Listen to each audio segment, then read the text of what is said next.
Muy buenas noches, mis amados hermanos. Qué gusto volver a vernos. Esta es nuestra tercera, pero segunda clase. Debemos recordar que hace 8 días nuestra clase fue un poco larga y pues decidimos dividirla en dos partes. Quiere el Señor que ustedes y yo hoy estemos dispuestos a seguir reflexionando sobre este tema de la teología de la reforma, cómo nos acercamos a las escrituras para conocer de Dios con principios sólidos, con principios básicos y con principios también fundamentales, profundos, para poder tener una buena interpretación. Vamos a ponernos en manos de nuestro Dios, vamos a orar y vamos a pedirle al pastor Raúl que ore por nosotros. Amén, pastor. Bueno, bendito Dios y Padre precioso, en esta noche te damos gracias, Señor, por permitirnos una vez más, Señor, estar aquí presentes, Señor, para aprender de los que saben, Señor. Bendigo cada persona que está ya conectada, aún los que van a hacerlo ahorita, Señor. Usa a nuestro director y profesor, Papito Dios, para que nos enseñe cada día más. Señor, en tus manos estamos, guíanos bajo la dirección de tu Santo Espíritu, Señor. Amén, amén y amén. Gracias, pastor. Amén, pastor. Muy bien, entonces, estamos en un curso que se ha titulado La teología de la reforma.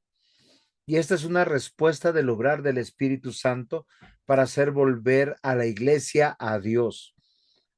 Y aunque nosotros entendemos desde la perspectiva reformada que sus raíces de como tal de la reforma protestante es en el siglo XVI, caracterizada por una profunda fidelidad a las escrituras y una visión elevada de quién es Dios, nosotros tenemos que considerar, como hemos estado mirando, que toda reforma nace en Dios. Las doctrinas insignias que tenemos como la sola escritura, la sola fe, la sola gracia, solo Cristo y solo para la gloria de Dios, fueron las doctrinas por las cuales nosotros hoy podemos decir que se llaman esas doctrinas que nos identifican. Ahora, cuando hablamos de doctrina para nuestros estudiantes nuevos, no para los más viejitos, debemos reconocer y hablar de la instrucción. O sea, Dios dejó una instrucción segura para acercarnos a Él. Y esto debe llamar poderosamente nuestra atención, mis queridos hermanos, porque a veces nosotros olvidamos esto. Los pilares profundamente fundamentales de las doctrinas distintivas son lo que nosotros llamamos, como hace un rato vimos, las cinco solas. Y de las cinco solas, que son un fundamento para poder tener una buena interpretación bíblica, pasamos a las doctrinas distintivas. O sea, la teología en su mayoría tiene unas doctrinas distintivas por las cuales nosotros interpretamos las escrituras, que serán tratadas en nuestra próxima clase. La depravación total, la elección incondicional, la expiación limitada, la gracia irresistible y la perseverancia de los santos. Con esto en mente, nosotros tenemos que considerar, mis queridos hermanos, que la teología es producto del saber de la iglesia. ¿Por qué razón? Porque Dios ha querido darse a conocer. Cuando usted abre las escrituras, tiene que tener algo en mente, preguntarse cuál es la voluntad de Dios. Lamentablemente, desde una perspectiva pecaminosa y malintencionada, muchas personas se han acercado a las escrituras para probar los temas que quieren hablar, los temas que quieren sustentar y sacan los textos fuera de su contexto. Lo que este curso quiere llegar a nuestros corazones de una manera clara y como una herramienta teológica es que nosotros consideremos que hay doctrinas transversales hay doctrinas que son pilares y hay doctrinas que son fundamentales. Me explico. Hay unas que son los cimientos, la base, que no pueden cambiar. Y esas son las 5 solas. Aunque muchos dicen que deben haber otras solas, pero estas 5 solas nacen y se conformaron en el desarrollo de la teología. Y lo podemos encontrar en diversos escritos de los reformadores y de hombres de Dios que han construido una buena teología.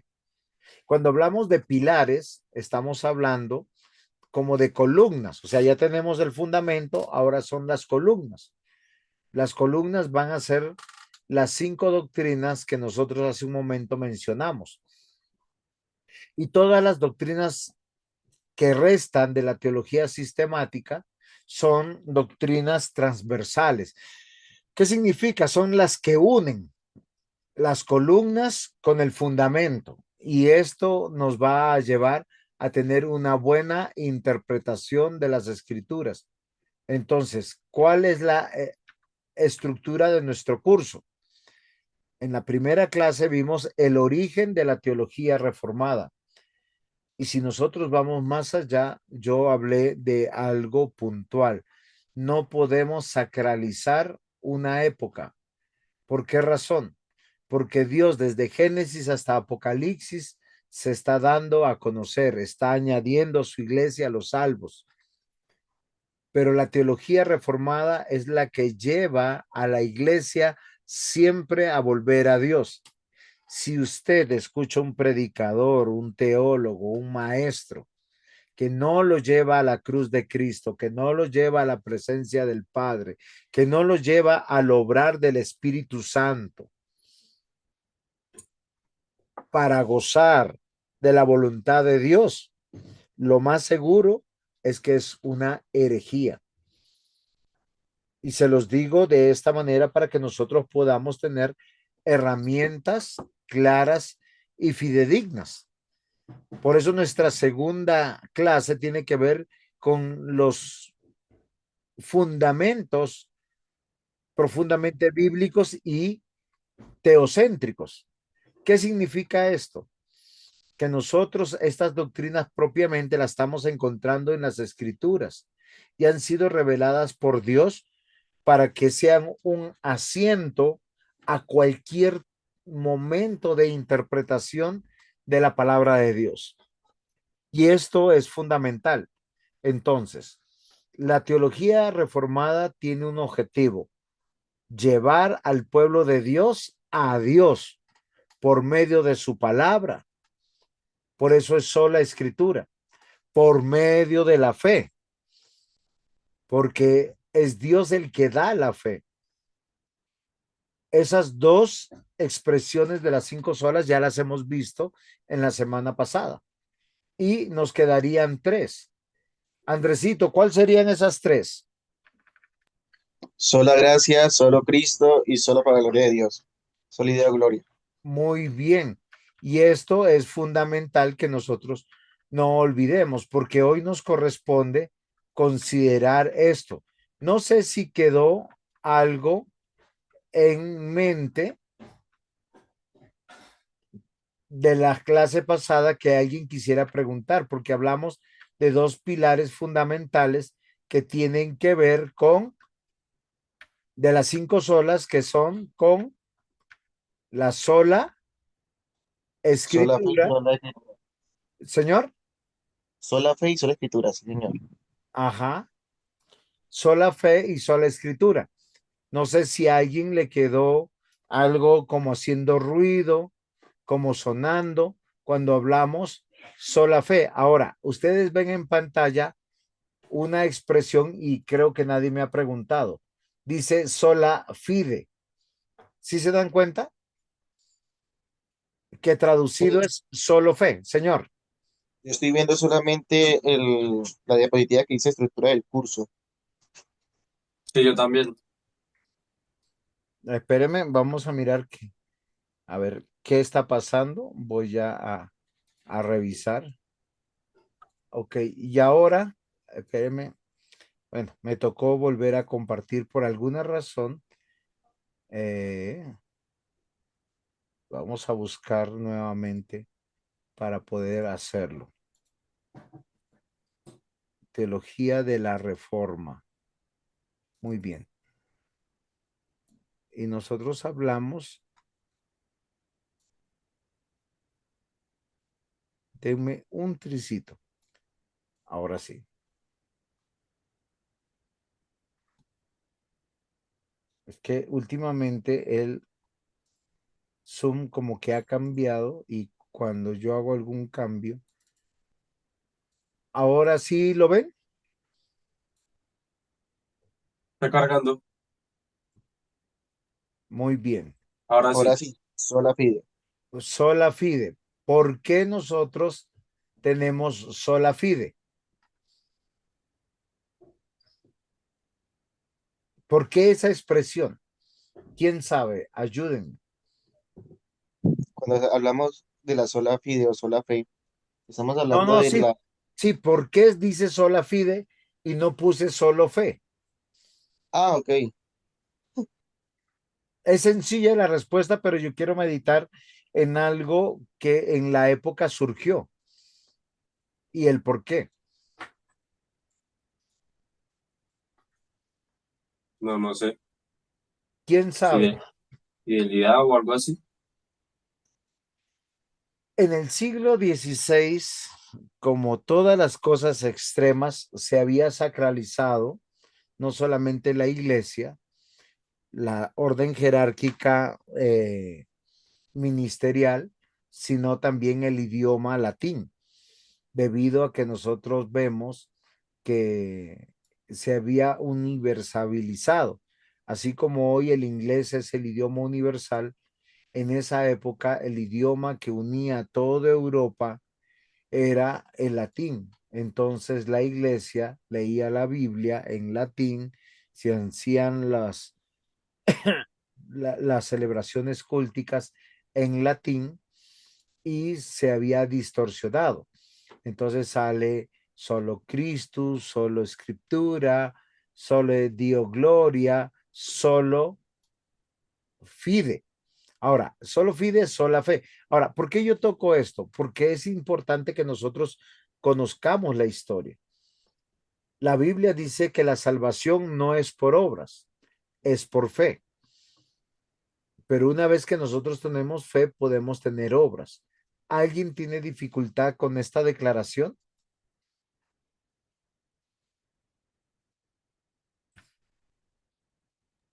No, señor.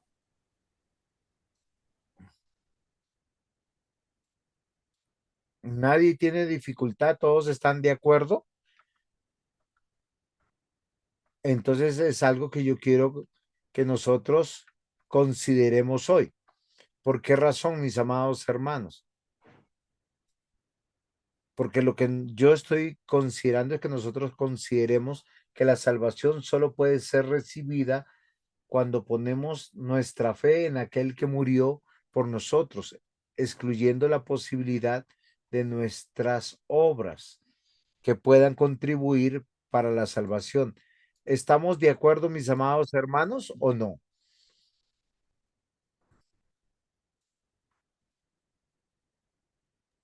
Sí, señor. Ok. ¿Por qué yo quiero que nosotros meditemos esto? Porque nosotros vamos a tener que pasar, estas son bases fundamentales de interpretación.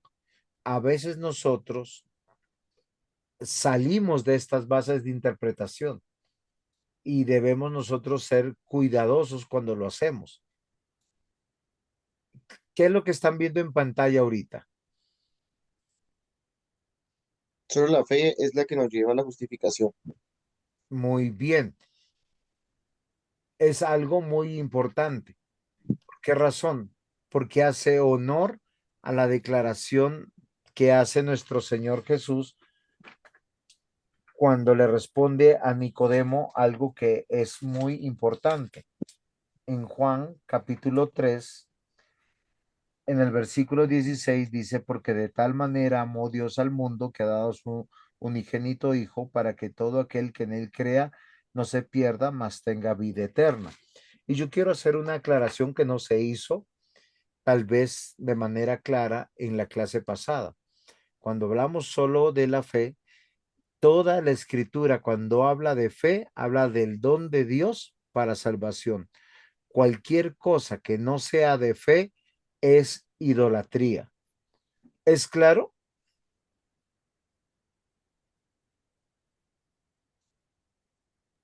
Sí, señor.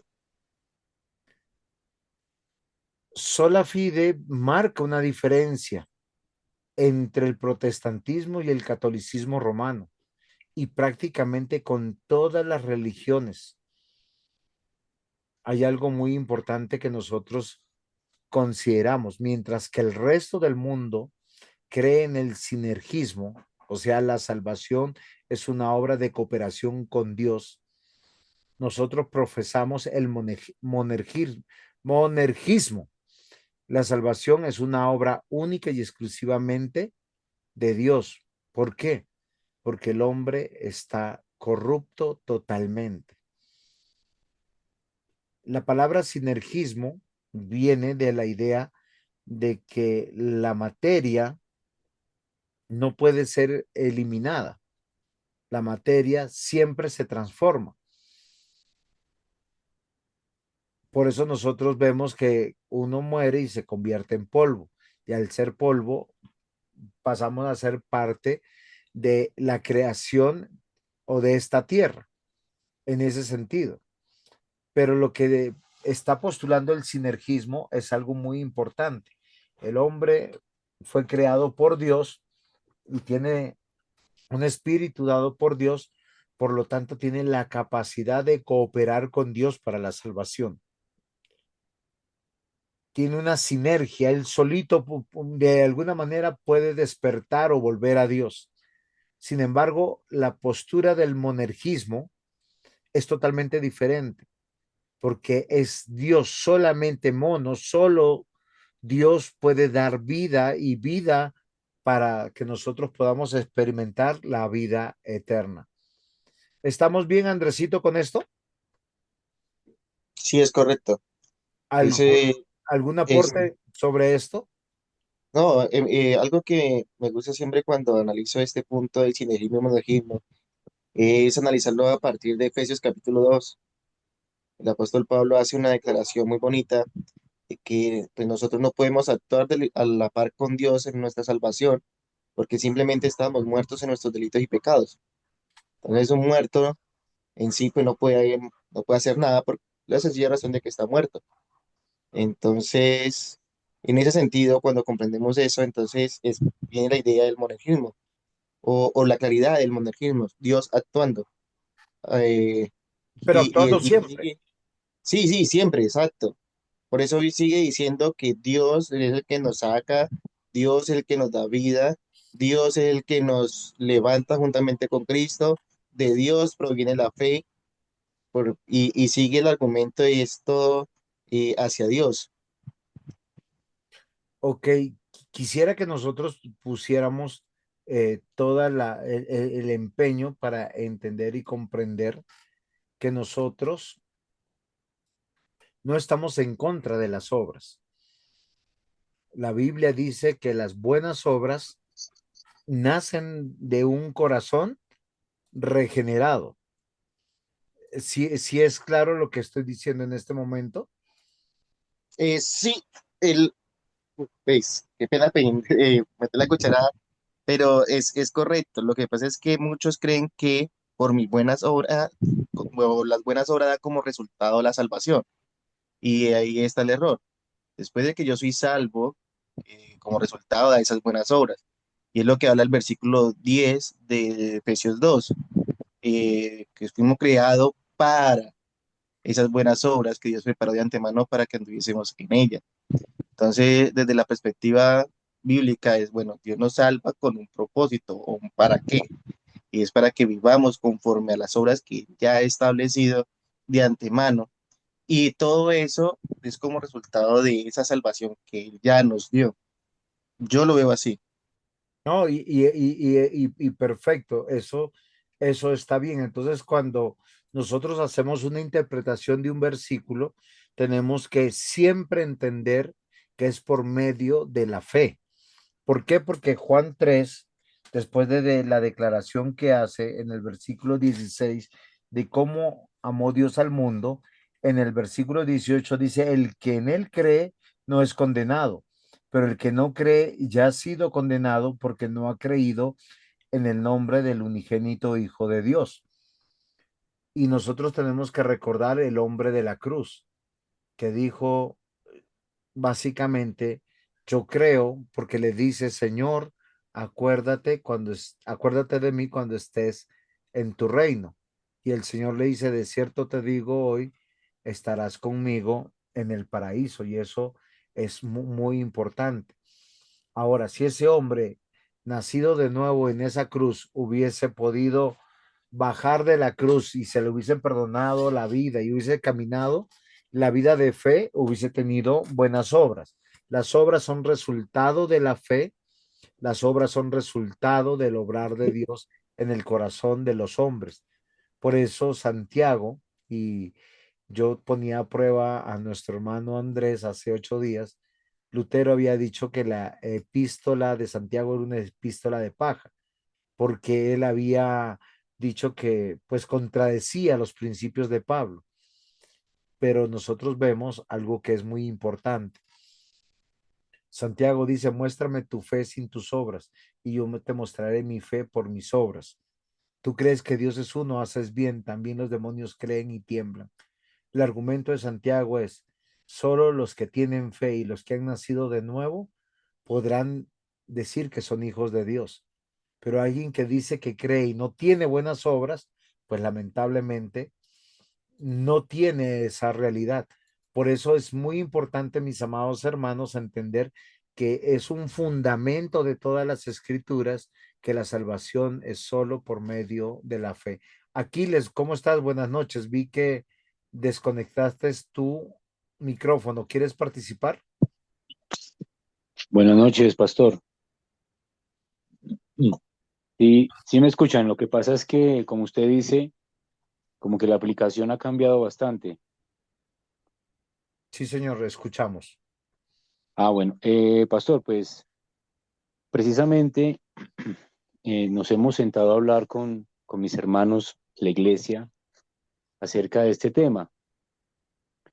Y llegábamos de pronto no a pelear ni nada de esto, sino como a debatir un poquito, a que cuando nosotros vemos que Dios hace una obra en nosotros, pues debe de nacer el ser fieles a Él, ¿sí? Empezando a hacer un esfuerzo por caminar bien, ¿cierto? El que mentía ya no mienta más, el que robaba ya no robe más, el que pecaba, pues aléjese del pecado y esto pues lo debemos hacer con un deseo de ser fieles a nuestro Creador.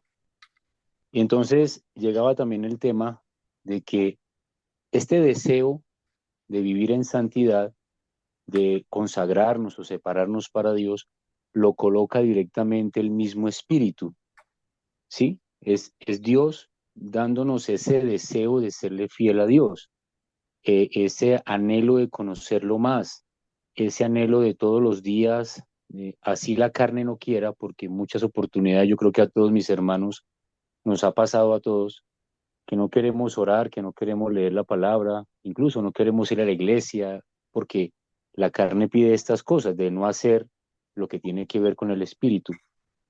Y que en ese momento es donde nos damos cuenta y le debemos dar gracias a Dios de que Él coloca ese sentir en el corazón por buscarlo más y más. O sea, para resumidas cuentas, todo viene de parte de Él.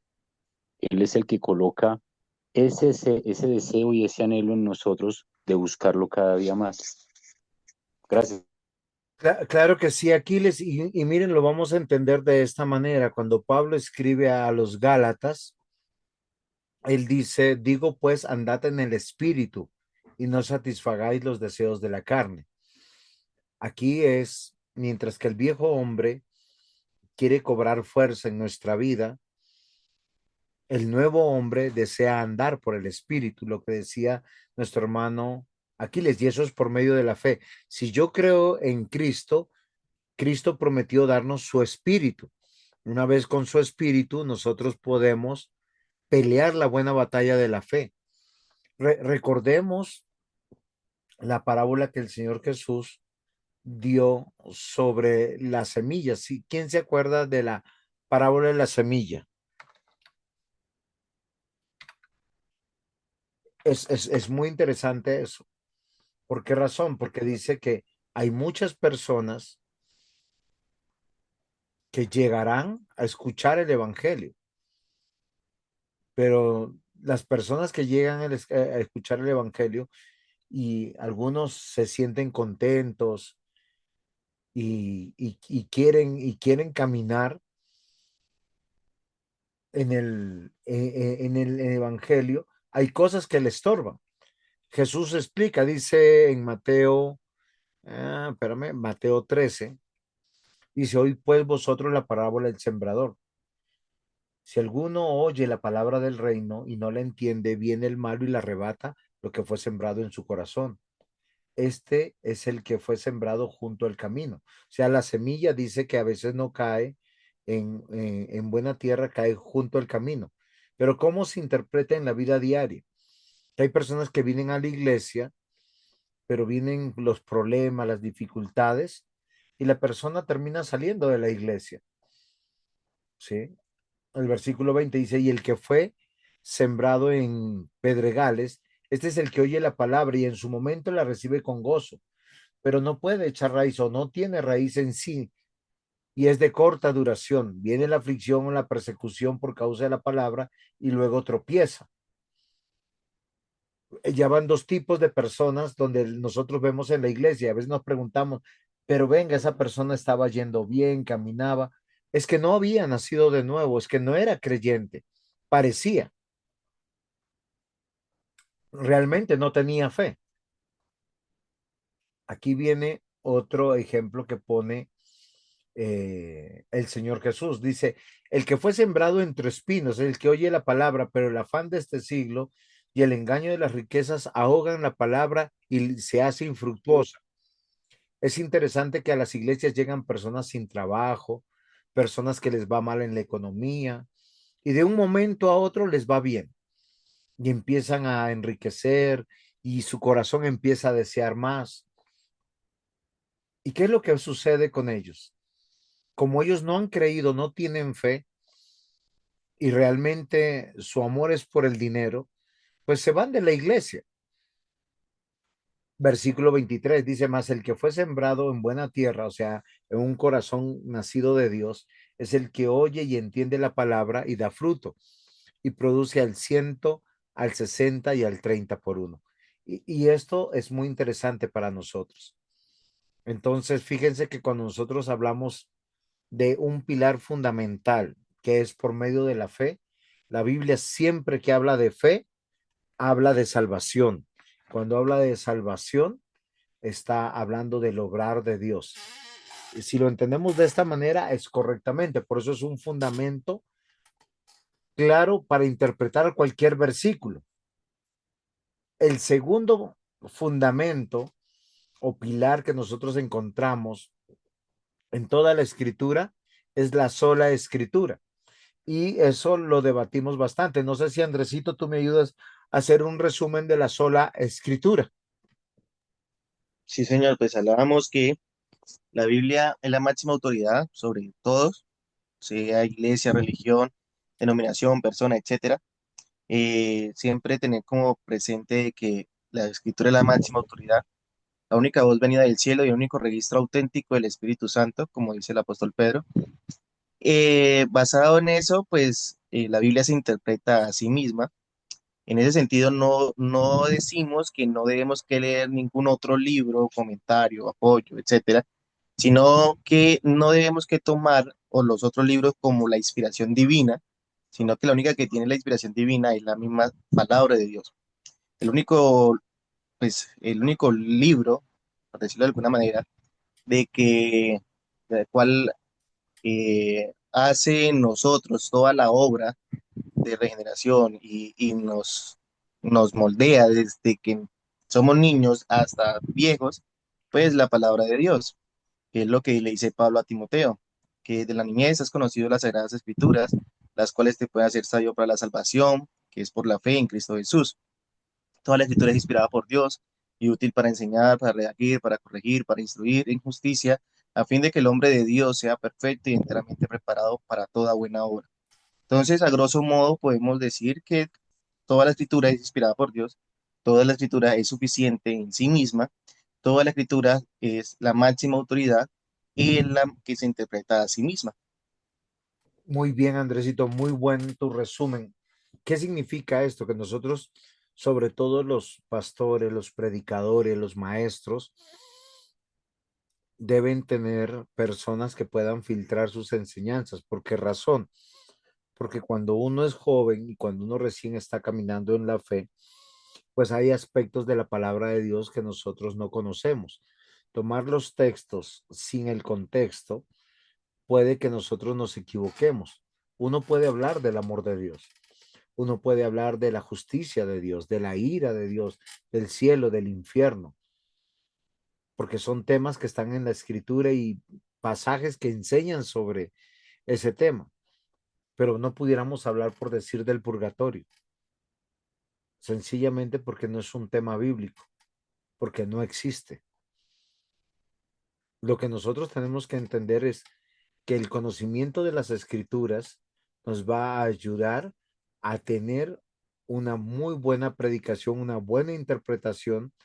¿Por qué razón? Porque cada una de las palabras, de los puntos, de las comas que están dentro de la escritura tienen un propósito.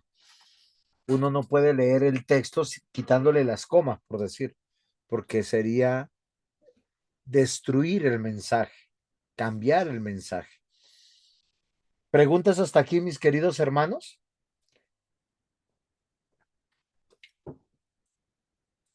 No, señor. Muy bien. Si no hay preguntas, vamos a entrar a un tema que es la sola gratia o la sola gracia. La palabra gracia es lejos la más resistida por los seres humanos, que insisten en que sí hay mérito suficiente para salvarse por medio de sus buenas obras y sus aportes. ¿Qué significa gracia? Es regalo inmerecido y es más, es regalo desmerecido. ¿Por qué razón? Porque nosotros, dice la misma escritura, que si no tenemos a Cristo, si no tenemos un corazón nuevo, si no tenemos el Espíritu de Dios, estamos muertos en nuestros delitos y pecados. ¿Qué quiere decir? Que caminamos, razonamos, tomamos decisión, pero todo en contra de Dios. Y este es un fundamento para interpretar cualquier versículo de la Biblia. Por eso hay versículos que nosotros, aunque estamos leyendo una cosa, tenemos que repasar, reinterpretar para poder entender y comprender. Y yo les he dicho en varios cursos, en clases pasadas, la gracia es un elemento que encontramos desde Génesis capítulo 3, en Génesis capítulo 6, en Génesis capítulo 11. ¿Por qué? Porque Dios salva de manera inmerecida o no merecida o desmerecida, mejor, a personas que Dios eligió para esto. Y esto es muy importante. Y la Biblia es clara en la enseñanza que la salvación es por sola gracia en Cristo Jesús. Y es algo que debe ser fundamental para todos nosotros. ¿Por qué estamos en la iglesia? Por gracia. Si alguno piensa que está en la iglesia porque tiene una neurona más que todos los que están afuera, pues tiene un pequeño problema de idolatría. ¿Es claro lo que estoy diciendo, mis amados hermanos? ¿Alguna pregunta hasta aquí?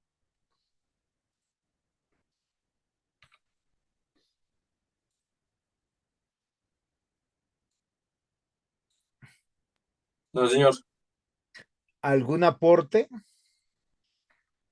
¿Qué se entiende hasta aquí, Andresito? Ayúdame.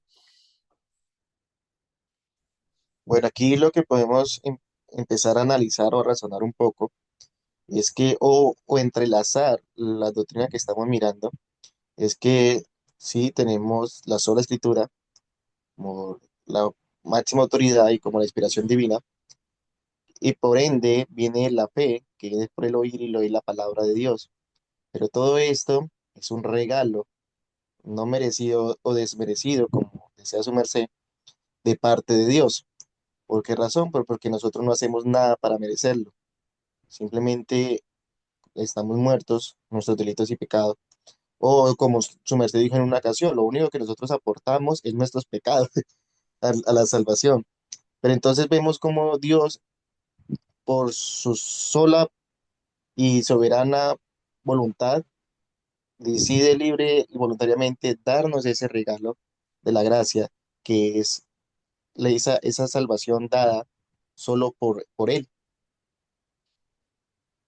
Muy bien, muy bien. ¿Qué más podemos añadir, Andresito? Algo que tenemos que tener presente es que nosotros como tal, o sea, el ser humano, no puede gloriarse en nada referente a la salvación o a ese regalo no merecido. Si vemos la lucha que siempre se ha presentado, es el hombre querer aportar algo para la salvación o que se le sea reconocido, aportar, no, que se le sea reconocido algo para que él se sienta se gloríe de eso que ha aportado. Pero si vemos, no hay un aporte como tal del ser humano, sino que simplemente es Dios actuando, Dios dando, nosotros recibiendo. Es muy importante, mis amados hermanos, que nosotros no perdamos de vista lo que nosotros hoy estamos meditando y aprendiendo. ¿Por qué razón, mis amados hermanos? Porque la escritura es muy enfática en lo que nosotros estamos afirmando ahora. Y esto es muy importante. Si ustedes ven en pantalla, el creyente es rescatado de la ira de Dios, solo por su gracia. El trabajo sobrenatural del Espíritu Santo es el que trae al creyente a Cristo, lo libera de la esclavitud del pecado y lo resucita trasladándolo de muerte espiritual a la vida espiritual. La salvación no es el resultado del trabajo humano, ni de las intenciones del corazón o métodos humanos. Yo se los puedo demostrar a lo largo de toda la escritura. ¿Por qué razón, mis amados hermanos? Porque el Señor nos muestra algo muy importante y excelente, que es el hombre en su razonamiento, en vez de acercarse al Señor Dios Todopoderoso, ¿qué es lo que hace? Construye una religión, construye dioses falsos. Por eso lo más condenatorio de Génesis a Malaquías es la idolatría del pueblo de Dios. Porque teniendo al Dios verdadero, pudiéndolo reconocer como dice Romanos 1, viendo la creación, viendo cómo Él nos diseñó, los dones, los talentos que nos dio, viendo cómo funciona toda la creación, no va a Dios. De hecho, Efesios capítulo 2, versículos 1 al 9 dice, y Él os dio vida a vosotros. ¿Cuál es el énfasis ahí que está después de esa realidad? ¿Quién se da cuenta? Estáis muertos, la muerte. Nosotros estamos muertos. Ok, pero fíjense cuando la palabra muerte, nosotros cuando la escuchamos, cuando nosotros la razonamos, la procesamos, ¿qué significa la muerte física? La separación del cuerpo con el alma. El alma, sí. Si es así, si se dan cuenta. Entonces, una persona que está muerta para con Dios está separada de Dios. Y esto es fundamental que nosotros lo entendamos como un elemento principal cuando predicamos y cuando vivimos el Evangelio. O estamos vivos para con Dios o estamos muertos. Porque el muerto no ve, el muerto no escucha, el muerto no entiende, El muerto no razona, lo dice de esta manera Efesios 2. Y Él os dio vida a vosotros cuando estabais muertos en vuestros delitos y pecados, en los cuales anduvisteis en otro tiempo, siguiendo la corriente de este mundo, conforme al príncipe de la potestad del aire, el espíritu que ahora opera en los hijos de desobediencia. Y hace un énfasis, entre los cuales también todos nosotros vivimos en otro tiempo, en los deseos de nuestra carne, haciendo la voluntad de nuestra carne y de los pensamientos, y éramos por naturaleza hijos de ira, lo mismo que los demás. Miren, del versículo 1 al versículo 3, el argumento bíblico, el argumento de Dios es que la persona que no ha nacido de nuevo piensa, toma decisiones y se emociona no en las cosas de Dios, sino en los deseos de la carne. Todos los que hemos llegado ya adultos al Evangelio, nos damos cuenta que antes sin Cristo, ¿qué deseamos? ¿Qué hacíamos en la vida? Lo que desea mi corazón. Deseábamos tomar, tomábamos, deseábamos fumar, fumábamos, deseábamos periquear, periqueábamos, deseábamos tener cualquier actividad ilícita, las hacíamos. Es una radiografía de una persona sin Dios, sin Cristo, sin el temor a Dios. ¿Sí? Y no solamente están las personas que pecan, son las personas que también construyen dioses falsos. ¿Por qué? Porque como la persona está diseñada, Dios creó al ser humano diseñado para adorar, como no quiere adorar al Dios verdadero, como no quiere rendirse a Cristo, pues crea sus falsas religiones, sus falsos dioses, sus falsas filosofías. New Age, ¿ustedes la han escuchado?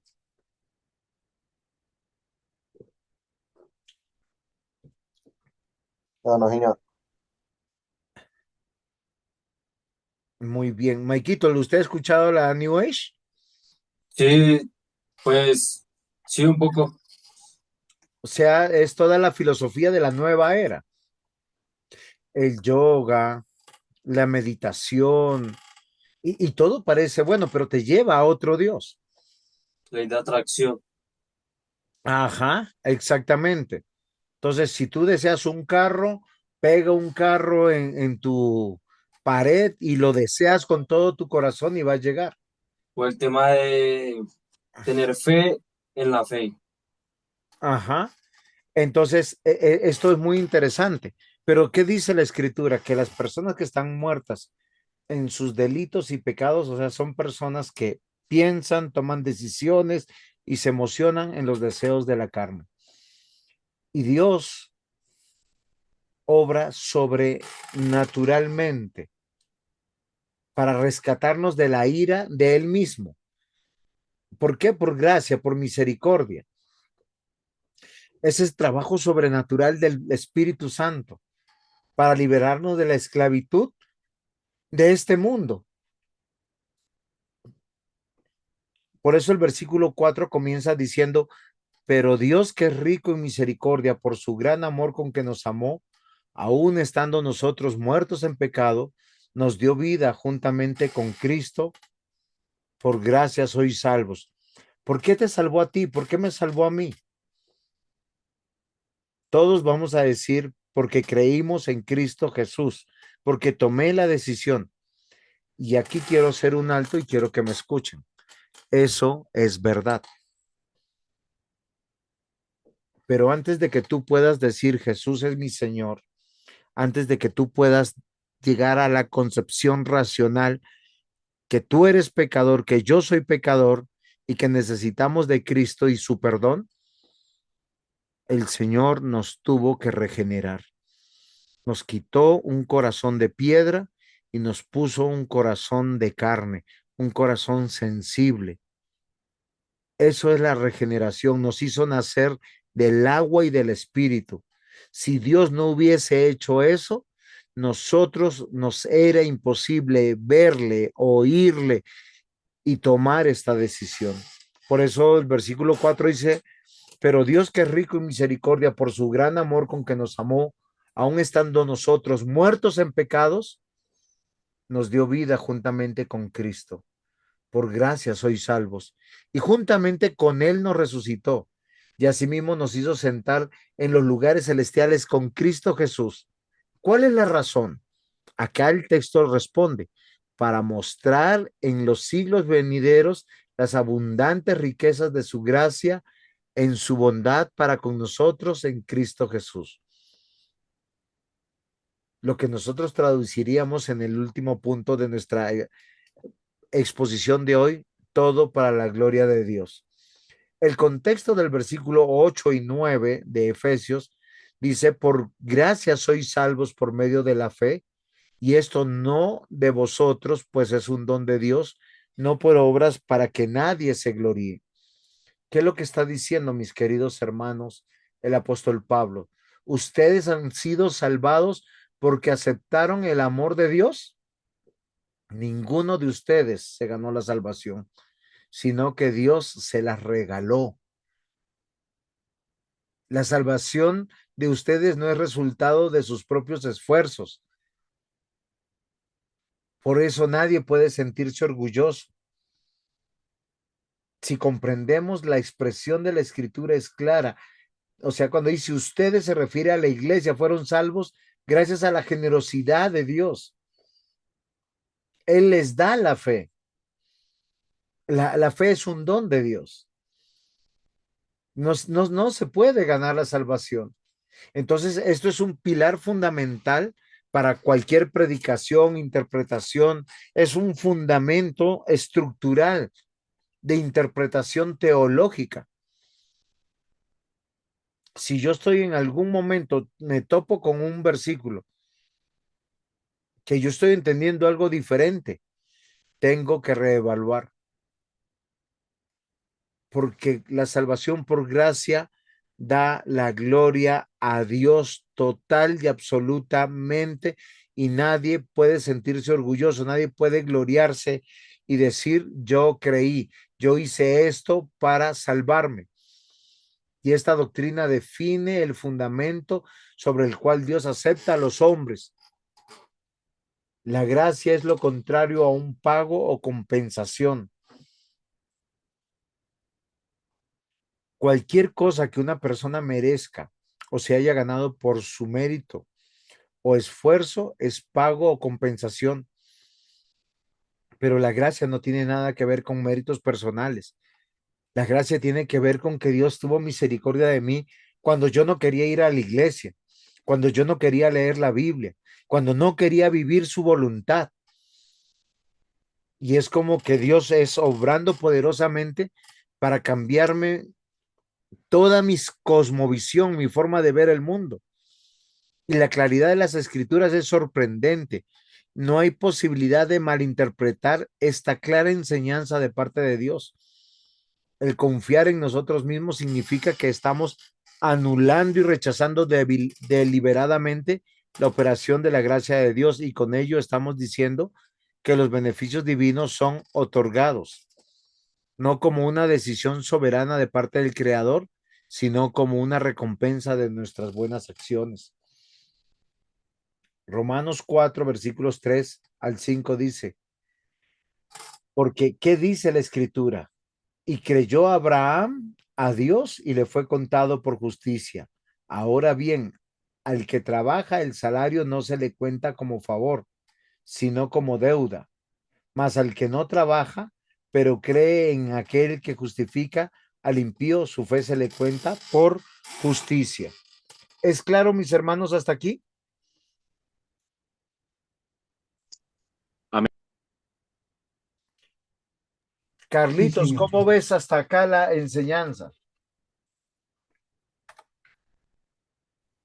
Buenas noches para todos. Muy buena, pastor. Es algo nuevo que se está aprendiendo, pastor. Muchas gracias. Ok, me alegra mucho que estés juicioso atendiendo y gracias por ese retorno. Ay, ¿qué pasó? Están viendo la presentación, ¿cierto? Sí, señor. Sí, señor. Sí, señor. Estamos en la página Los Heraldos Reformadores al establecer en uno de sus pilares doctrinales que solo la gracia estaban reconociendo cuando el apóstol que todo es solo por gracia y no hay méritos humanos ni antes, ni durante, ni después. 1 Corintios 15:10 dice, pero por la gracia de Dios soy lo que soy y su gracia no ha sido en vano para conmigo. Antes he trabajado más que todos ellos, pero no yo, sino la gracia de Dios conmigo. Andresito, te cedo la palabra. Ayúdanos a explicar un poquito este texto. Muchas gracias, pastor. ¿Por qué se Bueno, ríe? Lo hago de buena fe. Yo sé que usted es un experto apologeta. mm, bueno, aquí este es uno de los pasajes más bonitos, o sea, personalmente me gusta mucho el apóstol Pablo, porque algo que quita el apóstol Pablo ahí es como la vanagloria del hombre. Me explico. Si en algo él podía alabarse, o alguien puede alabarse en algo de su ministerio o en el trabajo que ha hecho, era el apóstol Pablo. Pero es bonito como él mismo reconoce que no es por su propia voluntad o por su propia fuerza humana, sino que es Dios el que obra en él y es Dios el que, como decían así al inicio de hermano, que Dios es el que produce en nosotros, así el querer como el hacer por su buena voluntad. Y es esa gracia de Dios que mora en él que lo ha llevado a trabajar. Y esa misma gracia de Dios que moraba en el apóstol Pablo, la misma gracia que mora en cada uno de nosotros. Entonces, por ende, no tenemos excusa de no trabajar en la obra del Señor. Muy bien. Algo que es muy importante, mis amados hermanos, es que cuando exaltamos que es de gracia, lo único que nosotros entendemos es que Dios se movió a salvar a pecadores, a enemigos, a personas que no querían saber de él. Por tanto, en el siglo XVI los protestantes abandonaron la confianza en sí mismos, en cualquier rito, ceremonia, sobre todo en las promesas esas que la iglesia en el momento estaba enseñando. No hay obra humana que pueda ser base de la salvación. No hay método, técnica o estrategia por la cual nosotros podemos decir que somos salvos. Y es algo que nosotros tenemos que considerar, mis amados hermanos. La fe que salva no puede ser producida por el corazón humano caído.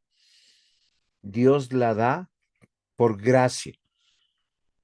Y recuerden que después de esa salvación por gracia, nosotros encontramos algo maravilloso y es algo que nosotros debemos entender, que el Señor una vez que nos da la fe, a lo largo de día con día, Él va aumentando la fe. Recuerden que esa fue una petición bíblica. Aumentanos la fe. Y esto es muy importante. Esto nos da pie que el cuarto concepto o fundamento de una buena reforma es solus Christus o solo Cristo. La salvación es obtenida por el trabajo mediador de Cristo Jesús. ¿Qué significa esto? Solo la fe, solo la escritura, solo por gracia y es en Cristo Jesús, porque Cristo es el que da su vida sin pecado y su pago sustitutivo son suficientes, satisfactorios, perfectos para nuestra justificación y reconciliación con el Padre.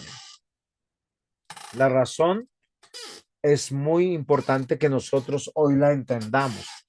Cuando Dios da la ley no es mala. Muchos han querido ver la ley como si fuera algo malo. La ley de Dios por lo menos tiene tres aspectos fundamentales. Un aspecto fundamental de la ley de Dios es que establece la norma. ¿Qué significa? ¿Qué significa esto, mis amados hermanos?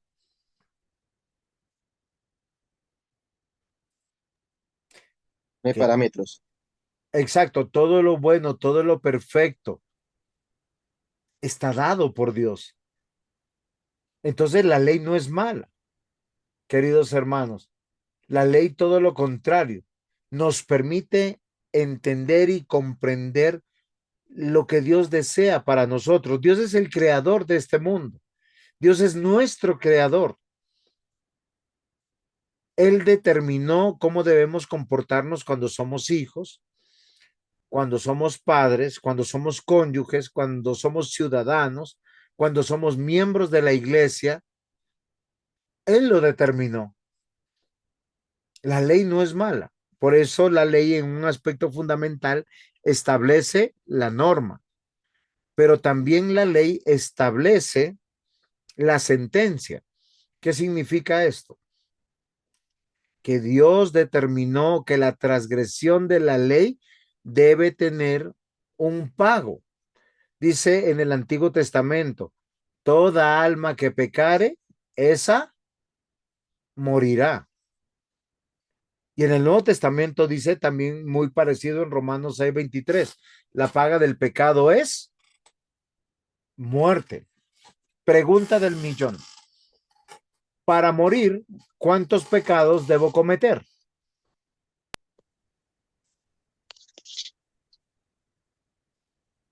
Uno.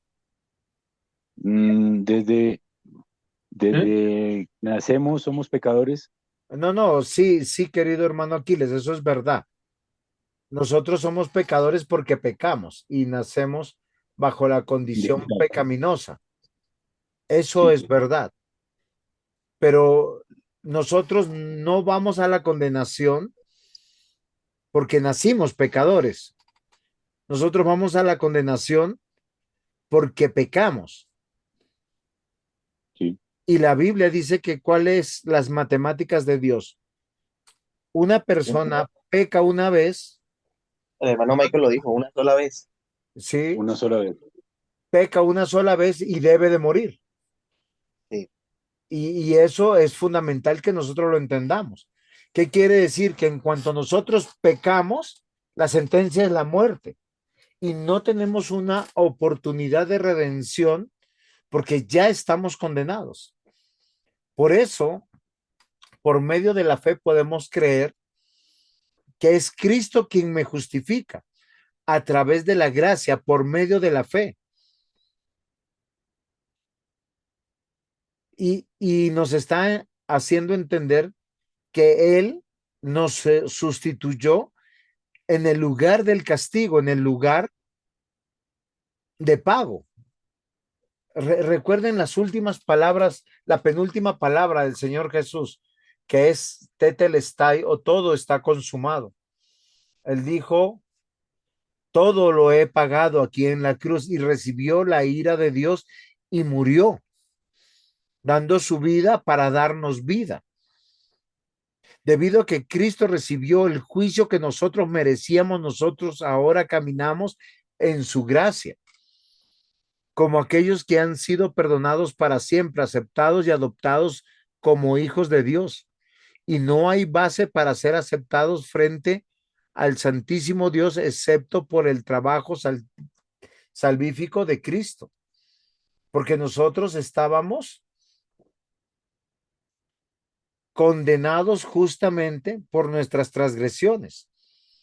Y eso es muy importante que nosotros lo entendamos. Hechos 4:12 dice, en ningún otro hay salvación, porque no hay otro nombre bajo el cielo dado a los hombres en el cual podamos ser salvos. Jesús mismo dijo en Juan 14:6, yo soy el camino, la verdad y la vida. Nadie viene al Padre sino por mí. Juan 10:9, yo soy la puerta, el que por mí entrare será salvo y entrará y saldrá y hallará pastos. Y 1 Timoteo capítulo 2:5-6 dice, porque hay un solo Dios y un solo mediador entre Dios y los hombres, Jesucristo, hombre, el cual se dio a sí mismo en rescate por todos. Y eso es muy importante que nosotros lo comprendamos. ¿Es claro, mis amados hermanos, lo que estoy diciendo? Quisiera, Amén. ¿alguno tiene alguna pregunta, algún aporte?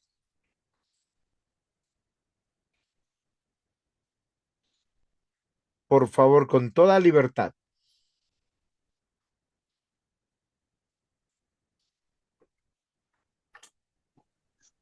Pastor, Señor, hermanos, pues de pronto entendiendo bien el tema, es eh, poder aceptar y entender bien, perdón la redundancia, de que nosotros, de que el ser humano, desde el principio, desde la desobediencia de Adán y Eva, entró el pecado.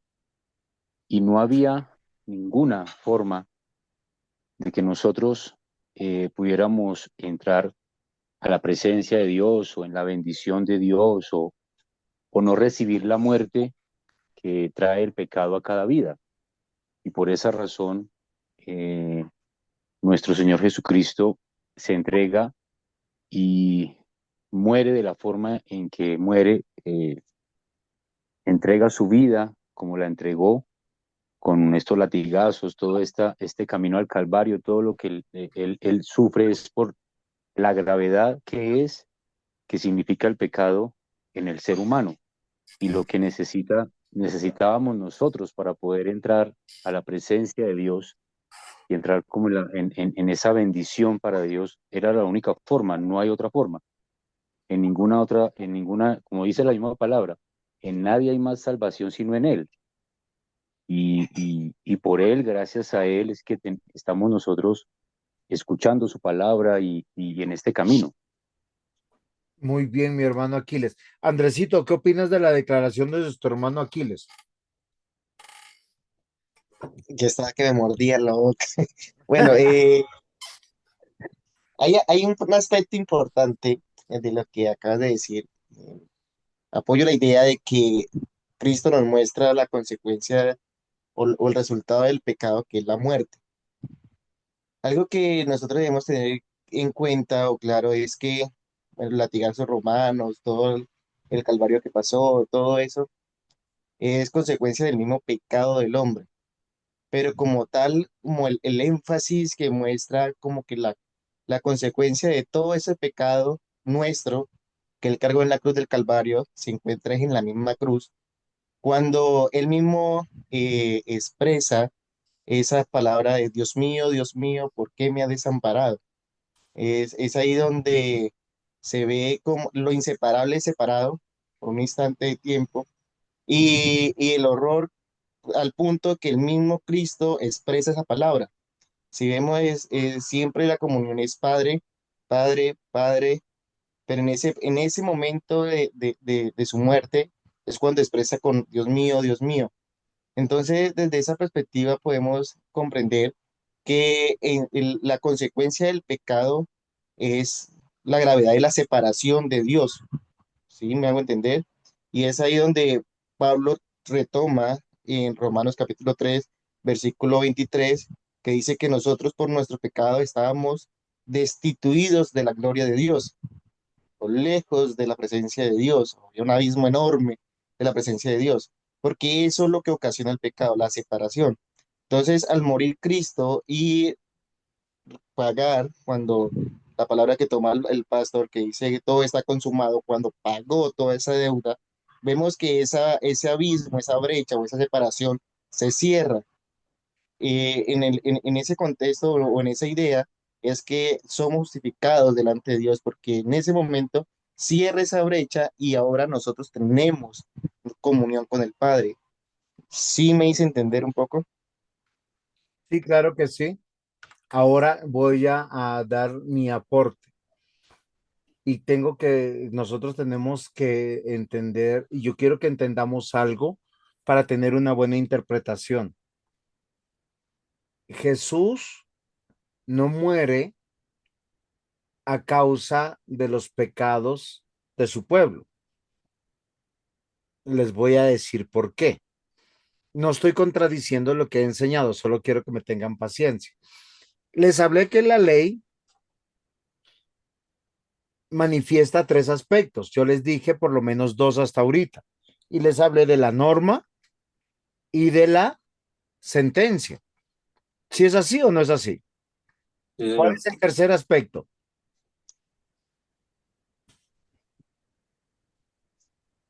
Michael, ¿Absoluta? no, señor, usted debería saber porque estuvo en escuela dominical.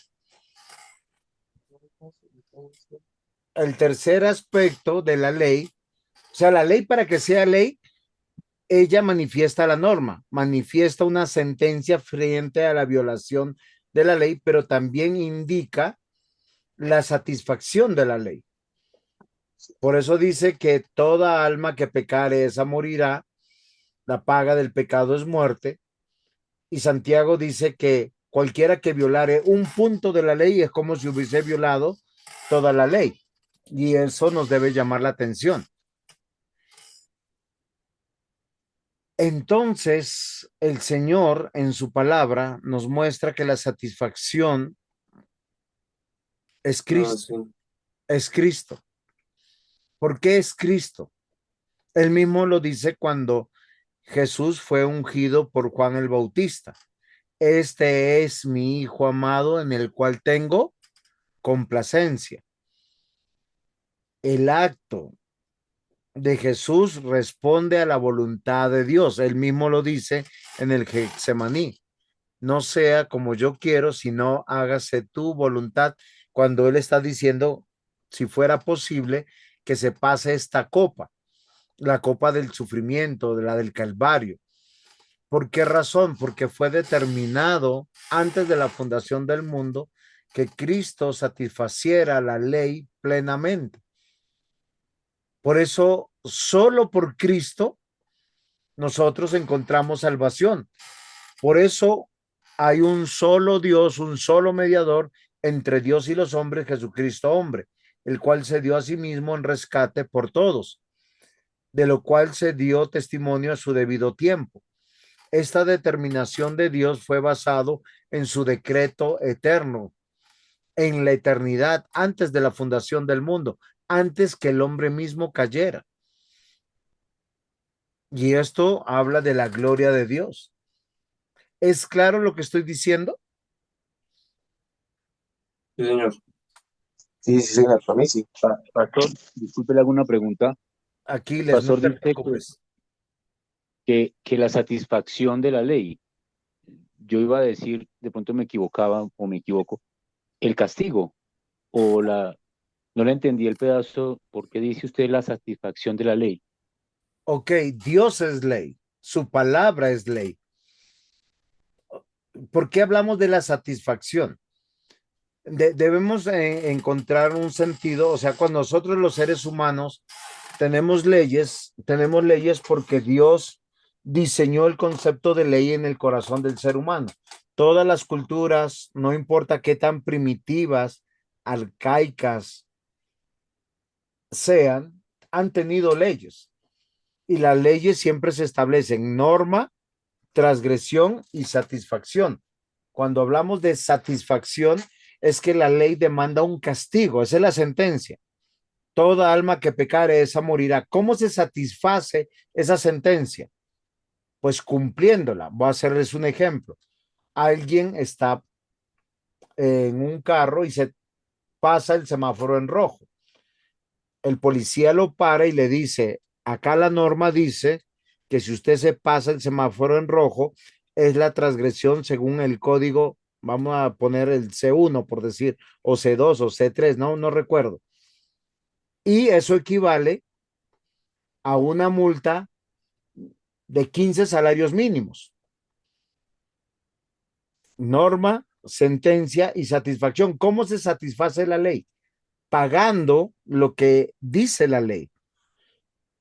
Y una vez que la persona paga su multa, es como si no hubiese transgredido la ley. Cuando hablamos de satisfacer la ley, es satisfacer la justicia de Dios. Por eso Dios Padre dice, este es mi Hijo amado, en el cual tengo complacencia o satisfacción. ¿Por qué razón? Porque solo Dios se puede gozar en Dios y estar en un estado perfecto, santo, glorioso, sin que nada haya sido violado, cambiado. Y siempre Cristo ha sido la satisfacción del Padre, la satisfacción de la ley. ¿Es comprensible, mi hermano Aquiles? Sí, señor, ya le entendí. Sí, en Cristo cumplió la ley, en él se cumplió todo. Sí, O sea, señor, claro que sí. exacto. La justicia de Dios, ¿de qué reclama? Para el perdón nuestro, nuestra vida. Sí, Y yo, Física, ¿cierto? sí, claro, nuestra vida. No, y eterna. Toda persona que llegue al juicio de Cristo y no tenga abogado y no tenga el pago, irá al infierno y el infierno será inaugurado con ellos. Y allá habrá la separación de las ovejas con los cabritos, de los justos con los injustos, y el cielo será inaugurado para una vida en la presencia de Cristo en cielos nuevos y tierra nueva. No es una vida metafísica espiritual, es una vida real, un reino real. Recuerden que el reinado de Cristo se ha establecido. El trono es real y la presencia de Cristo es real. Por eso es una interpretación correcta es que la salvación solo es por gracia, por la fe en Cristo Jesús. Solo Cristo. Él es el que salva. No hay salvación sin Cristo. Una fe sin Cristo simplemente es paganismo, idolatría. Por eso el mundo quiere silenciar la predicación cristocéntrica. Y usted tiene que entender y comprender, si es predicador, que una predicación sin Cristo es una predicación vana, sosa, sin alimento. Y este tema define el origen y el objeto central de la fe cristiana. Los reformadores se compungieron al exaltar cualquier cosa que no fuese la suficiencia de Cristo. ¿Por qué yo puedo decir que soy cristiano? Porque Cristo murió por mí, y si Él murió por mí, todos mis pecados han sido perdonados. Y ese es mi ánimo, mi fortaleza. Pero esa verdad no es una licencia para pecar, es una licencia para rendirnos en gratitud, para vivir para Dios. Ningún ritual, institución, individuo puede ni debe ser motivo de confianza, sino Cristo. Ningún proyecto, visión o necesidad debe competir con el lugar primario de Cristo en la iglesia, en tu corazón, en mi vida. Ninguna filosofía, ideal o argumento debe ser predicado en la iglesia que no exalte a Cristo y su muerte en la cruz por el pecado de los hombres. Tenemos fe en Cristo, no fe en la fe, como decía Michael, o no fe en las oraciones, o fe en la iglesia. Solo Cristo es digno de nuestra confianza. Y yo quiero que nosotros consideremos esto, mis amados hermanos, en la manera en que la fe cristiana ha sido secularizada. Hemos empezado a caer en otras cosas diferentes a la fe solo en Cristo, porque ahora es la salvación, es la fe en Cristo más el bautismo, la fe en Cristo más el hablar en lenguas, la fe en Cristo más venir a culto, la fe en Cristo más el diezmo, la fe en Cristo más hacer buenas obras. No, la salvación es solo por fe, solo por gracia. Obviamente para buenas obras, como dice Efesios 2:10, creados en Cristo Jesús para buenas obras, las cuales preparó Dios de antemano para que camináramos en ellas, porque todo esto tiene que ver con el último fundamento de una doctrina correcta, soli deo gloria. Andresito, ¿quieres explicarlo un poquito en tus palabras? Sólida gloria o solo gloria a Dios. Eh, Como decía el pastor, podemos decir que este es el cierre o el broche de oro de estas 5 doctrinas fundamentales, ya que todo gira y enfoca es a la gloria a Dios, todo. Cuando nosotros nos damos cuenta de que tenemos la escritura, somos salvos por Cristo, por medio de la fe, esto nos lleva a una vida de alabanza y gloria a Dios. Y esas son las buenas obras que Dios preparó de antemano para que estuviésemos en ellas. En ese sentido, todo lo que hagamos, digamos, pensemos, bueno, en fin, toda nuestra vida debe estar en esa continua alabanza hacia el Señor. Muy bien, Andresito, muchas gracias. Al llegar a esta última de las olas, estos fundamentos, no nos queda otra cosa que señalar que todo lo que Dios ha hecho a través de su unigénito Hijo Jesucristo ha sido para la alabanza de su gloria, ya que Él es el único digno. Dios se ha revelado tan claramente al mundo y ha salvado a su pueblo tan definitivamente que el creyente es libre para adorarle, para servirle, para glorificarle siempre. La salvación viene de Dios, ha sido obtenida por Dios y esta es para su gloria. ¿Qué significa eso? Que solo Él es reconocido, solo Él es honrado. La escritura dice que Él no comparte su gloria con nadie, porque de Él, por Él y para Él son todas las cosas. Y añade, a Él sea la gloria por los siglos. Amén. Y esto es uno de los textos de las Sagradas Escrituras que resume todo lo que la revelación de Dios nos ha dejado que nosotros veamos y comprendamos. Y esto es muy importante que nosotros no lo olvidemos, mis queridos hermanos. Yo quiero que nosotros no perdamos de vista lo que estamos nosotros aprendiendo aquí, porque todas las cosas provienen de Dios y es fundamental que nosotros no nos desviemos. ¿Por qué razón? Porque nosotros podemos pensar que hay algo que sea para nuestra gloria. Y la escritura nos dice que es todo lo contrario. Miren, mis amados hermanos, usted está preparando una prédica, una enseñanza.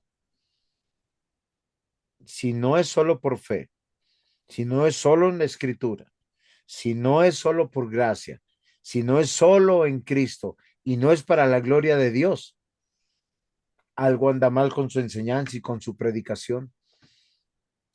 Nosotros no vamos a la iglesia para ser sanados, para ser prosperados, para que nuestros hijos salgan de las drogas, de la borrachera, de la perdición, o nosotros, o nuestro cónyuge. Nosotros vamos a la iglesia porque el Señor nos permitió nacer de nuevo para su gloria. Isaías 42:8 dice, yo soy el Señor, ese es mi nombre, mi gloria a otro no daré, ni mi alabanza a imágenes talladas. Isaías 43:7, a todo el que es llamado por mi nombre y a quien he creado para mi gloria, a quien he formado, a quien he hecho. Salmo 115:1, no a nosotros, Señor, no a nosotros, sino a tu nombre da gloria por tu misericordia, por tu fidelidad. Efesios 3:20, y aquel que es poderoso para hacer todo mucho más absolutamente de lo que pedimos o entendemos según el poder que obró en nosotros. A Él sea la gloria en la iglesia y en Cristo Jesús por todas las generaciones y por todos los siglos. Amén. Y eso es muy Pastor, importante. en, Señor, en ese no es para hacer todo mucho más absolutamente, sino más abundantemente de lo ok, que pedimos o entendemos. perfecto. Ahora, cada uno de estos textos que nosotros tenemos aquí nos está diciendo que el propósito de la existencia de los cielos, de la tierra, de su vida, de la iglesia, de la economía, del matrimonio, de la descendencia, de los hijos, tiene que ver con Dios. Y esto es importante que nosotros no lo olvidemos, mis queridos hermanos, porque si nosotros lo olvidamos, nos podemos perder. Por eso yo le digo que el volver a Dios, el volver a la forma que Dios quiere que realmente seamos, fueron plasmados a lo largo de todos estos siglos en una buena teología que se llama la teología reformada. Si esto es claro para nosotros, tenemos que hacer un esfuerzo por reconsiderar cómo estamos haciendo teología, cómo hacemos nuestros estudios, cómo llegamos a ciertas conclusiones y aún cómo son nuestras prácticas en Cristo Jesús. ¿Preguntas hasta aquí o aportes?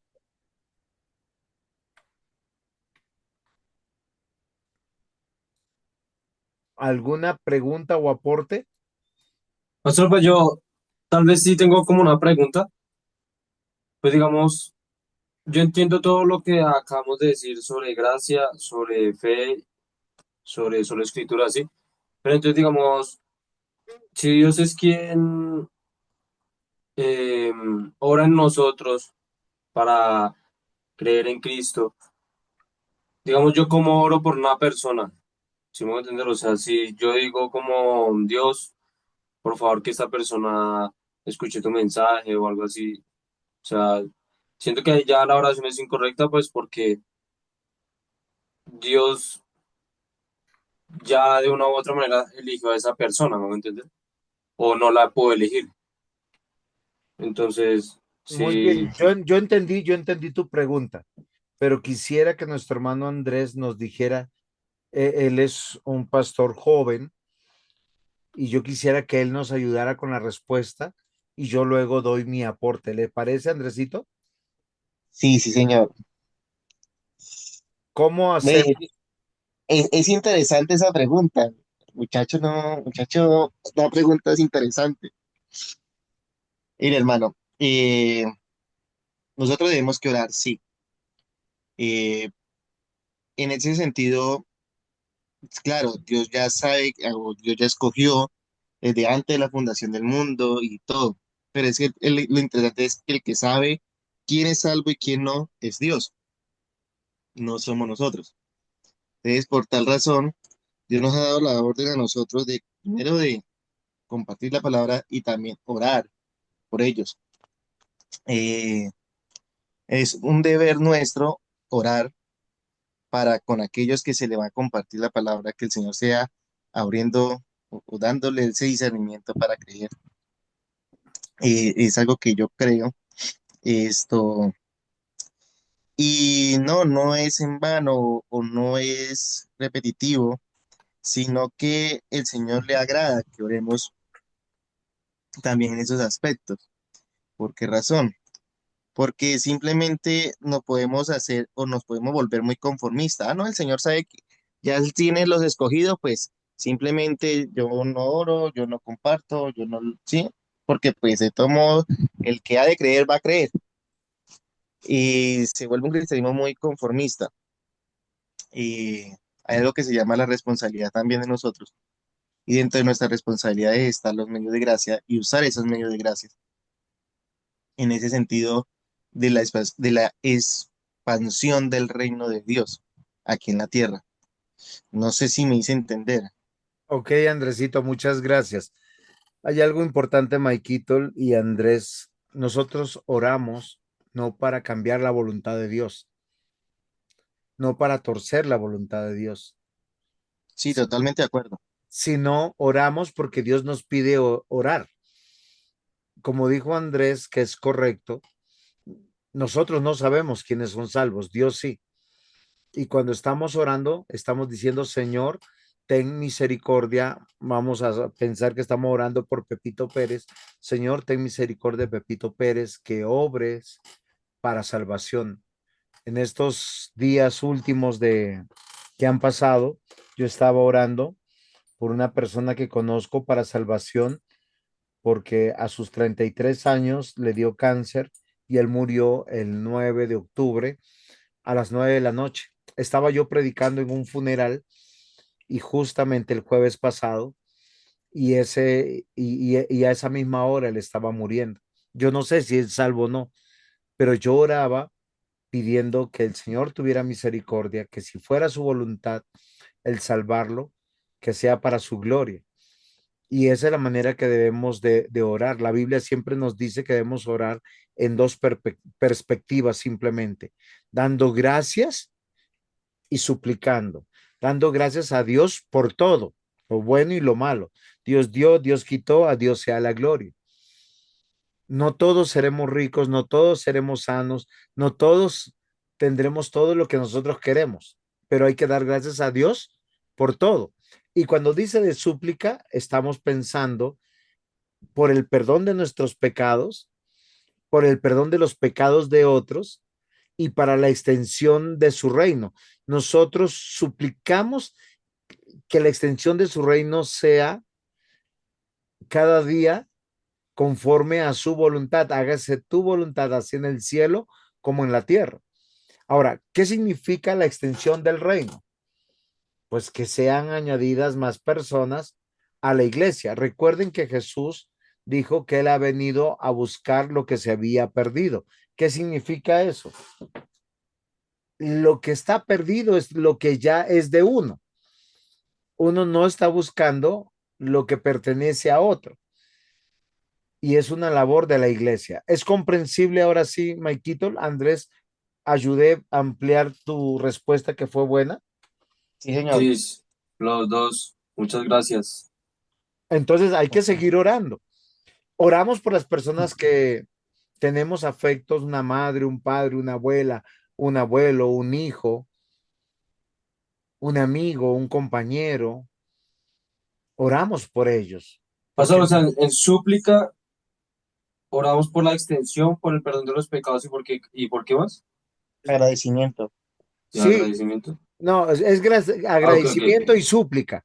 Súplica. Agradecimiento y súplica. Agradecimiento por todo, lo que nosotros llamamos bueno y malo, porque hay cosas que si a mí me dictaminan cáncer, que Dios no permita, pero pues yo tengo que dar, Señor, gracias. Tú quieres algo, por eso me dio esta enfermedad. Ujú. ¿Sí? Y si soy sanado, también gracias Dios, porque qué chévere. Y si estoy sano, también gracias. Por tener pobreza o riqueza, también hay que dar gracias, porque a veces la riqueza para algunos es su perversión, es su distractor, pone a prueba su corazón y lo saca de su fe. Entonces, algunos nunca tendrán dinero. Hay hermanos que murieron en pobreza, pero son ricos para con Dios. Y cuando hablamos de súplica, lo que le estoy diciendo es por la extensión del reino, por el perdón de nuestros pecados, el perdón de los pecados de otros, pidiendo misericordia y gracia, que sí es la voluntad de Dios. Aquiles, tú vas a preguntar algo. Sí, pastor, hermanos, pues quería contarles así rápidamente, nosotros en la Iglesia Nuevo Amanecer hemos estado evangelizando, llevando la palabra precisamente aquí en la localidad, a la parte más fuerte o más fea que hay aquí en la localidad, que es en los caños y en los sitios de consumo de droga.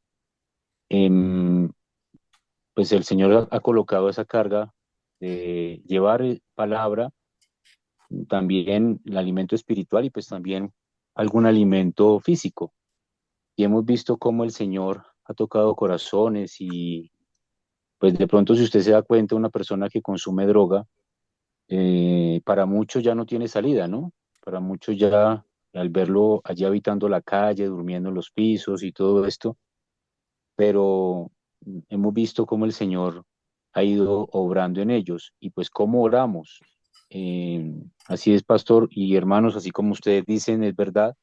Señor, tenga misericordia, toque sus corazones. Y yo pienso que esa oración constante debe ser constante, ¿no? No debe ser un día y después no, no. Todos los días, en todas las oraciones que elevamos a nuestro Padre, le rogamos por estas personas, ¿sí? Por Carlos, bueno, X o Y, le tenemos ya los nombres y oramos específicamente y creemos y tenemos la fe de que Él los va a sacar de allí, les va a tocar su corazón y los va a hacer reaccionar a salir de esta vida. Sí, yo pienso que una forma muy efectiva de orar es primero pidiendo perdón por sus pecados.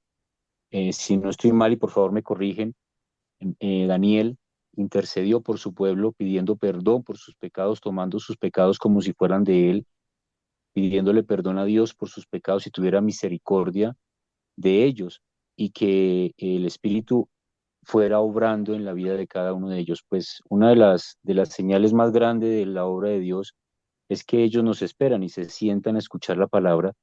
Personas que viven de pronto con la ansiedad de la droga, paran un momento cuando llegamos a predicar la palabra y paran a escucharla. Dejan el consumo por escuchar un momentico la palabra. Gracias. Gracias, mi hermano Aquiles. Daniel, ya te doy la palabra. Solo quiero añadir algo. La oración es algo que Dios demanda de su pueblo porque es la comunicación que tenemos todos naturalmente con nuestro Padre. Todos nosotros vivimos realidades diferentes, de las cuales nuestro corazón se compunge frente a la injusticia, frente al pecado, frente a lo que el pecado está haciendo en medio de la vida de las sociedades, de los parientes o de los vecinos. Y clamamos a Dios porque Dios tenga misericordia, es verdad, y lo hacemos permanentemente. Y así glorificamos a Dios. Daniel Castillo. Carrillo, perdón. Hola, buenas noches. Bueno, yo no me llamo Daniel Carrillo, ¿verdad? Soy la esposita de él. Mi Ok. nombre es María Ángel, soy parte de la congregación del Pastor Raúl. Estamos acá prestándole atención a la clase, mi esposito y yo. Y me acordaba que conforme al tema de la oración, en 1 Timoteo 2 del 1 al 4 dice, exhorta ante todo a que se hagan rogativas oraciones, peticiones y acciones de gracias por todos los hombres, por los reyes y por todos los que están en eminencia, para que vivamos quieta y reposadamente en toda piedad y honestidad, porque esto es bueno y agradable delante de Dios nuestro Salvador, el cual quiere que todos los hombres sean salvos y vengan al conocimiento de la verdad.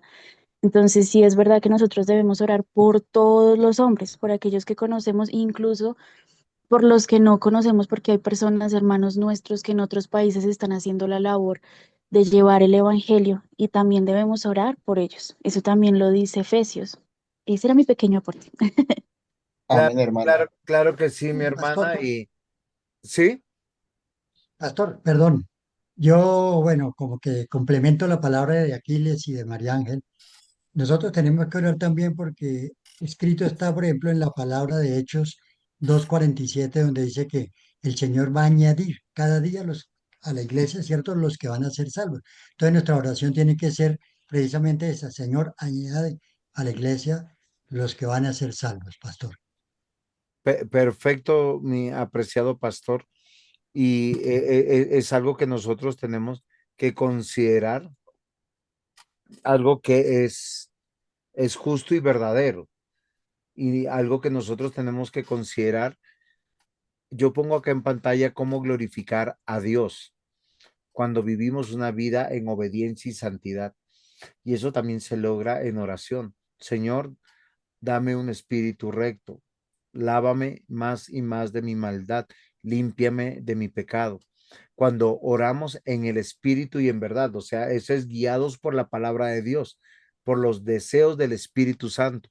Cuando le buscamos en oración, súplica y ruego. Cuando evitamos el pecado y huimos de la tentación. Fíjense que la Biblia nunca dice resiste de la tentación. No es voy a ir con mis amigos y yo voy a resistir. No, dice huye cuando llevamos mucho fruto. Cuando sufrimos por su causa y le damos gracias en medio del dolor, de la persecución, de la adversidad, cosa que les está pasando a nuestros hermanos porque predicar a este sector de la ciudad que está en una decadencia por el tema del consumo de drogas es un desafío. Nosotros desde nuestra iglesia estamos orando para poder ir a predicar a la cárcel, ¿sí? A la picota. Deseamos que el Señor abra puertas para eso. Cuando nuestras motivaciones de lo que hacemos sean cristocéntricas. Y esto es muy interesante que nosotros lo consideremos, mis amados hermanos. Juan 7:18 dice, el que habla de sí mismo busca su propia gloria, pero el que busca la gloria del que le envió, este es verdadero y no hay injusticia en él. En la actualidad hay muchos quienes dicen hablar mediante el poder de Dios y adornan sus palabras con frases, gloria a Dios, pero sus palabras están llenas de vanidades, de autorreferencias y de vanagloria. Dicho de otro modo, ellos, por mucho que digan gloria a Dios, no dan gloria a Dios, ya que son por sus propios méritos los que se exhiben sistemáticamente en cada una de sus acciones. Primera de Corintios 10:31 dice, pues si coméis o bebéis o hacéis otra cosa, hacedlo para la gloria de Dios. Amados hermanos, estas razones que yo les quiero dar aquí, y con esto ya vamos terminando la clase, son fundamentales, queridos hermanos, para una buena interpretación de los textos bíblicos. Usted que prepara una enseñanza, usted que está haciendo su devocional diario, usted que llega a la iglesia a escuchar la predicación, filtre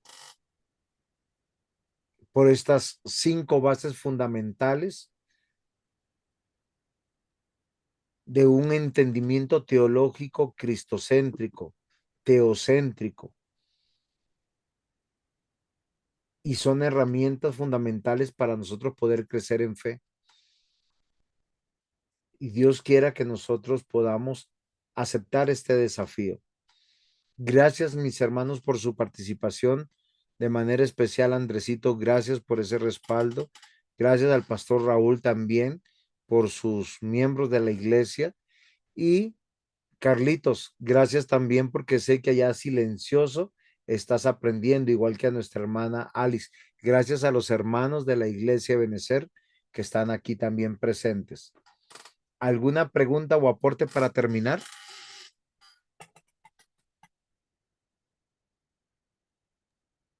No, señor. Muy bien, vamos a pedirle a Carlitos Suárez que nos despide en oración. Bien, pastor. Pastor. Listo, ahora sí. Amén, pastor. Amado Dios y Padre de la gloria, te damos gracias, Señor, por la clase del día de hoy, Señor. Gracias por esa preciosa y maravillosa enseñanza, Señor. Tú nos enseñas, como dice tu palabra, Dios del cielo, que debemos estar orando los unos por los otros, Dios. Gracias por cada hermano, Señor, que está en este grupo, Dios. Y gracias por los que tú vas a añadir, Señor, a que aprendamos cada día más y más de ti, Señor. Gracias, maravilloso Rey, Señor, por la vida del pastor Juan José, Señor. Por la vida del pastor Raúl, Señor, y cada uno de mis hermanos, Dios. Hoy te damos gracias, Señor, y te pedimos, Padre eterno, en el nombre de tu Hijo amado, bajo la guía y dirección del Espíritu Santo, Señor, que seas tú, Señor, dándonos la sabiduría, Señor, la inteligencia y el conocimiento en tu palabra, Dios. Te lo pedimos en el nombre de Jesús y te pedimos, Padre poderoso, para que lo que aprendamos, Dios del cielo, lo podamos poner por obra, Señor. La mejor adoración y alabanza que te podemos dar, Señor amado, es la obediencia a tu palabra, Dios. Gracias, Señor, en el nombre de Jesús. Buenas noches, mis hermanos. Dios los bendiga. Amén. Hasta Buenas luego. noches. Buenas Bendiciones, noches. que Dios les Gracias, bendiga. pastor.